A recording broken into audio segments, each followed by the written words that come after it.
Today's video is about CFIT, pretty important subject matter. It stands for Controlled Flight into Terrain. This can happen to any pilot, but thankfully, recent technological advances and situational awareness have dramatically reduced the amount of general aviation CFIT accidents. Nevertheless, these accidents continue to happen and at least half of them are fatal. This fact sheet from the FAA Safety.gov will help acquaint readers with the precursors of CFIT accidents and highlight some technological and safety risk management solutions. I'll leave a link for you to read that in the description below. The FAA safety team has found that most CFIT accidents have happened in the approach or the landing phase of flight. And they define CFIT as an unintentional collision with terrain while the aircraft is in positive control. The terrain could be the ground, a mountain, a body of water, or an obstacle. And most often the pilot or the crew is unaware of this looming disaster until it's too late. Everyone remembers the Kobe Bryant accident from a few years back, and he had a very experienced pilot, but unfortunately those 7 innocent people died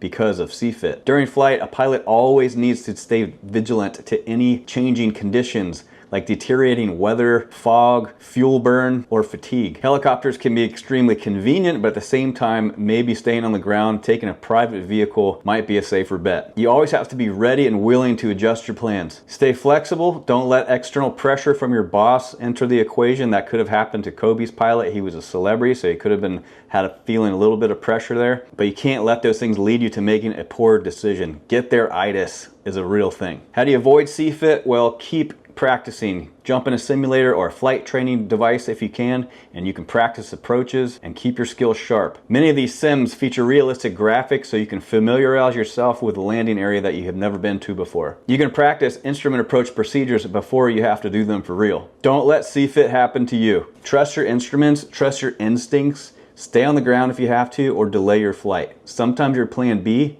should be your plan A.